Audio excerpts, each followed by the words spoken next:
15 sentiu o que é carregar a herança de uma das maiores estiagens dos últimos tempos. O nível dos rios subiu um pouco, mas não o suficiente para trazer de volta ao interior a beleza das águas.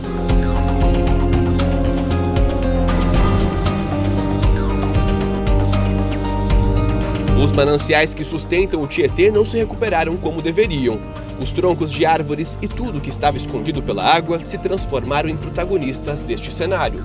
O córrego Lafon, um dos principais afluentes do rio Tietê, ainda não foi recuperado. Eu estou caminhando em uma parte que antes ficava submersa. A sensação é que a paisagem aqui nunca mais será a mesma. Em outros córregos, o nível subiu mês após mês. Mas, apesar disso, a navegação da hidrovia Tietê-Paraná, interrompida no ano passado, continuou comprometida em 2015. Há 1 ano e 7 meses, nenhuma barcaça de transporte de grãos passa pelo Rio Paraná. O prejuízo com a falta do transporte hidroviário ultrapassa os 800 milhões de reais. Nós vimos perdendo cerca de 20% da chuva média por ano, em cada ano. Se você colocar isso em 5 anos, é como se ficasse 1 ano sem chover. Sem poder transportar pelos rios, as empresas demitiram. Só na região, mais de 1.000 trabalhadores perderam o emprego em 2015. O estaleiro de Araçatuba, construído para produzir dezenas de barcaças para combustível, até hoje não liberou nenhuma embarcação para navegar. Mas a chuva, quando veio, causou destruição e prejuízos. Em Panorama, na Nova Alta Paulista, um tornado devastou a cidade. As rajadas de vento durante uma tempestade atingiram mais de 120 km por hora e foram suficientes para destelhar casas, derrubar muros e causar diversos outros estragos pela cidade.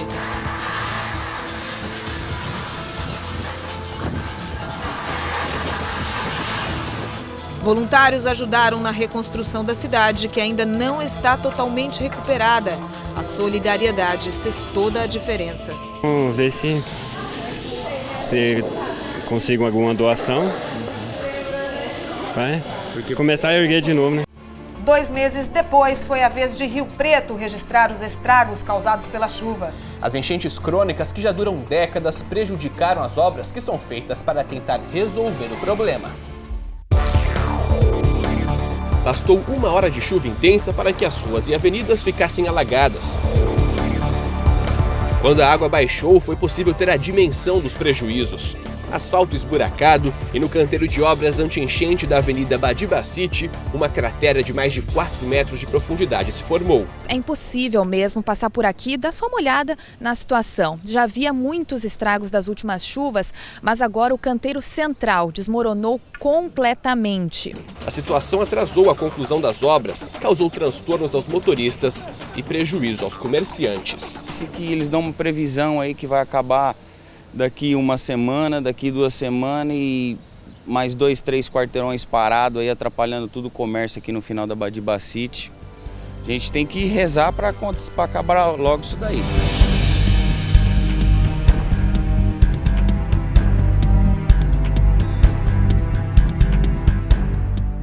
Mas se teve uma água que marcou a região neste ano, foi a parada. Foi ela quem colaborou para que o mosquito Aedes aegypti se proliferasse e causasse uma grande epidemia de dengue no interior paulista.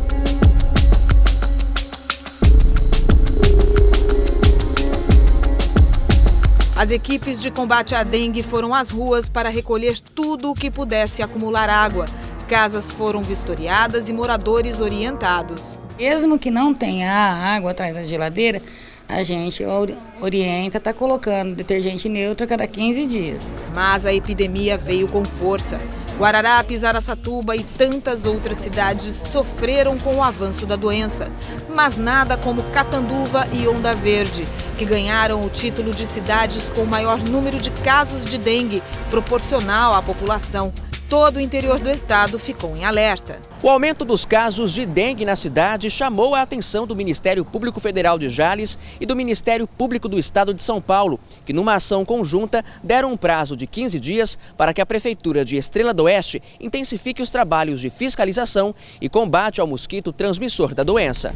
Em Estrela do Oeste, a solução foi multar quem não ajudasse no combate ao mosquito Aedes aegypti.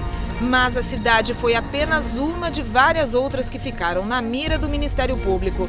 As prefeituras do Oeste e do Noroeste paulista precisaram repensar a estratégia. Equipes foram ampliadas e a tecnologia entrou em cena. Em Catanduva, os agentes comunitários receberam tablets usados nas visitas às casas dos moradores.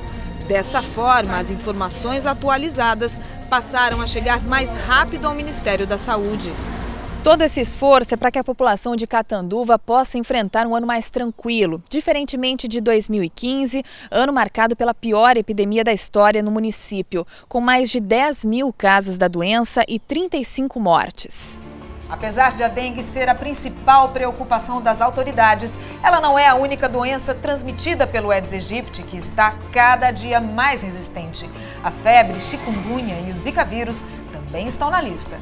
O Ministério da Saúde constatou que quase 200 municípios estão infestados pelo inseto e correm o risco de sofrer um surto das doenças causadas por ele. A infecção causada pelo vírus chikungunya provoca sintomas parecidos com os da dengue, mas as dores são muito mais intensas, principalmente nas articulações. O Ministério da Saúde diz que os casos de mortes pela doença são raros. Já o zika vírus tem sido apontado como o principal responsável por um surto inédito no Brasil, o de microcefalia. Uma grávida que teve os sintomas da doença no Nordeste deu à luz em Olímpia. O bebê nasceu com microcefalia e ficou conhecido como o primeiro caso da doença no Noroeste paulista em 2015. Mãe e filho passaram por uma bateria de exames para confirmar a relação entre o vírus e o nascimento com o cérebro menor. E 2015 não foi um ano bom para a saúde pública. A região vivenciou de perto a crise das Santas Casas. Em Guararapes, o poder público interveio na Santa Casa, que é o único hospital da cidade. Uma comissão foi montada para auditar as contas e analisar o uso de repasses feitos pelo SUS. A medida foi tomada para evitar que a crise aumentasse e comprometesse os atendimentos. Mais de R$200 mil precisaram ser devolvidos ao governo do estado por falta de prestação de contas. A grave situação financeira comprometeu as internações na Santa Casa de Penápolis. Sem dinheiro, ficou impossível comprar remédios e materiais cirúrgicos, além de fazer a manutenção do prédio. Assim como em Guararapes, a prefeitura também precisou intervir na administração do hospital. Mas a saúde mental também enfrentou crises. Com a deshospitalização, várias unidades fecharam as portas. Hospitais psiquiátricos de várias cidades da região tiveram os trabalhos interrompidos e os pacientes vivem até agora com as incertezas do futuro. Em Presidente Prudente, a vítima foi o Hospital São João, que tinha mais de 100 funcionários. Todas as tentativas de diálogo para manter os atendimentos foram em vão. O hospital vive ainda uma crise financeira, situação que não poderia ser pior. O montante da dívida acumulado supera os R$6 milhões. Diante disso, não tem mesmo o que fazer, senão fechar as portas. É desesperador, é muito difícil, só quem passa para saber. Em Araçatuba, situação parecida. O Hospital Benedita Fernandes também fechou as portas. Desde então, novas internações só são feitas na cidade de Penápolis. E se a deshospitalização decretou o fim de 2 hospitais psiquiátricos da região, a falta de dinheiro causou o enterro de uma importante unidade de saúde. O Hospital da Mulher de Araçatuba também correu o risco de fechar. O primeiro sinal de que as coisas não andavam muito bem no hospital foi a greve dos anestesistas do Hospital da Mulher, que durou mais de 2 semanas.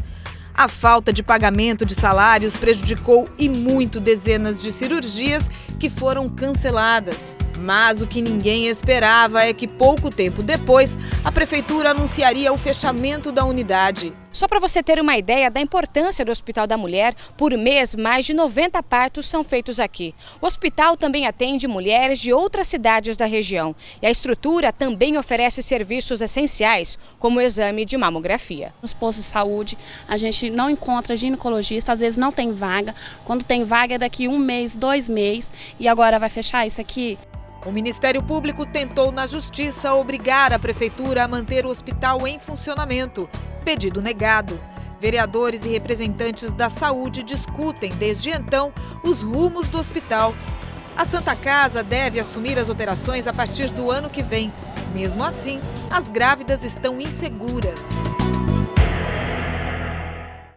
A seguir, a gente mostra que 2015 foi o ano de uma crise econômica e política que atingiu todo o país. Mas na região, a criatividade fez com que os impactos fossem menores. A gente volta já.